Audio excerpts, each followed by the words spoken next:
In the opening moments of The Last of Us Part 1, there is a small but critical scene. Joel, Tommy, and Sarah are driving out of town and come across a family by the roadside in need of help. Let's see what they need.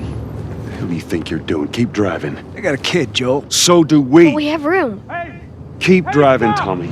And this small moment presents two very different worldviews that have become major themes of The Last of Us story. Do you protect the ones you love, or try to save the world? Is it everyone for themselves, or are we in this fight together? And one thing we come to learn in The Last of Us Part 1 is that these different philosophies ultimately created a huge rift between the two brothers, Joel and Tommy, who represent each side of this fight. And this, in my view, would make for an extremely compelling story. Dr. Pooplove here, and this is why I think The Last of Us should be a prequel. And consider this your spoiler warning, because I'm going to be getting into everything that has occurred in all versions of The Last of Us so far.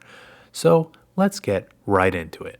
It's funny, because I do get a lot of comments on my videos that suggest that me wanting a prequel or wanting to see more Joel just means that I can't let him go and I wish he wasn't dead. And certainly he is a great video game character that was taken all too soon from us. But the real reason I want a prequel with Joel is actually because this 20-year period and how the world and Joel changed over this time is perhaps the most compelling and interesting untold aspect of this whole story. For one, being able to see the actual transformation of Joel as he goes from being a grieving father to a hardened survivor would be very interesting. As he stated at the end of part 1, you just keep finding something to fight for. And what are the things that he kept finding? I want to see how a completely broken Joel had to somehow pick himself up from such a desperate situation as the loss of his daughter. Perhaps he decides to keep going because he finds himself responsible for protecting Tommy, who may be too easily willing to help out other people, even at the expense of his own survival. And in this prequel, we can see Joel pushing Tommy to do the necessary but unsavory things that surviving in this harsh world requires. And we can see that Joel, having shut off his emotions because that's the only way he can cope with the loss of Sarah, is able to do some of those heinous things in order to keep the brothers alive. To be able to see that transformation and see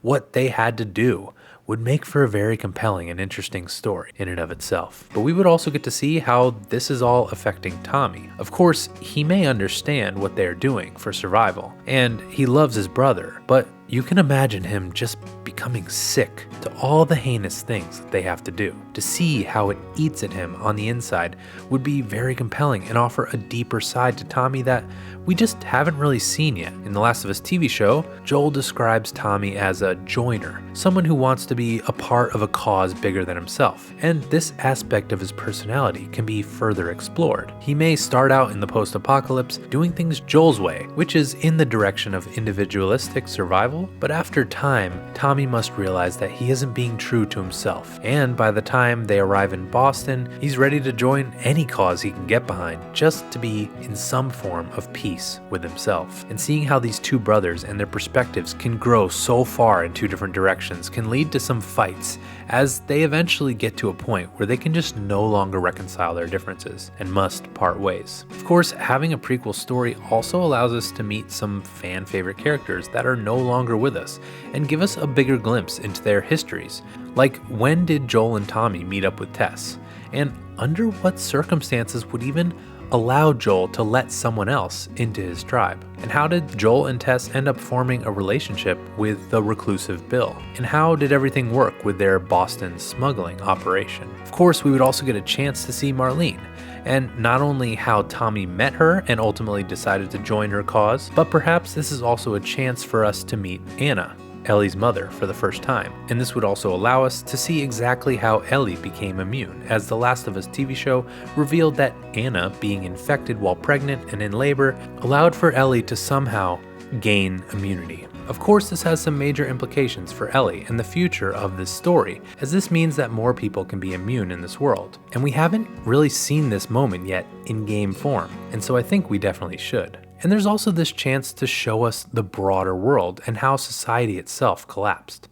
Of course, the TV show helped fill in some of the blanks as to what caused the fungal pandemic and how parts of the world reacted. But not everything from the show can be taken as canon to the game, like Tess and Joel didn't know about Frank, and of course Bill was alive when Joel and Ellie met him. It would be nice if the game somehow confirmed what was canon, but some moments I think can definitely be considered as canon, or at least likely to have occurred in a similar fashion in both worlds. Like how Fedra rounded people up for their QZs and disposed of those they didn't think could make it, and there's even this map that HBO released that shows Joel and Tommy's journey and the path that they took over the 20 years from Texas to Boston. And it looks like they've gone through parts of the American South and even Washington, D.C. And this makes me super curious to not only be able to see what the post-apocalypse has done to those areas, but also it would be interesting to see more of those earlier moments in society collapsing and how things have evolved over those 20 years. Fedra, for instance, once offered citizens the right to a lawyer, but of course corruption and power dissolved and turned them into fascists. And this further spurred on counter-resistance movements. And perhaps Joel and Tommy can find themselves involved in one of these revolts, or we might be able to discover some groups that ultimately formed some of the factions that maybe we even see in The Last of Us 2 multiplayer. But regardless, all of these possibilities and potential stories truly, to me, make a prequel something that is totally worth doing, and something that Naughty Dog should definitely explore. But just because I think The Last of Us Part 3 should have prequel moments within it, doesn't mean I think the story shouldn't continue from where The Last of Us 2 left off. I do think there are a lot of loose ends that should be tied up with that part of the story, and I actually think both prequel and current events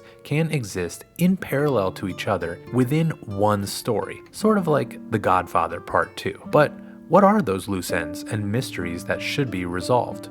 Well, this video right here goes into those, so you should check it out. But otherwise, so long, Pooper Troopers.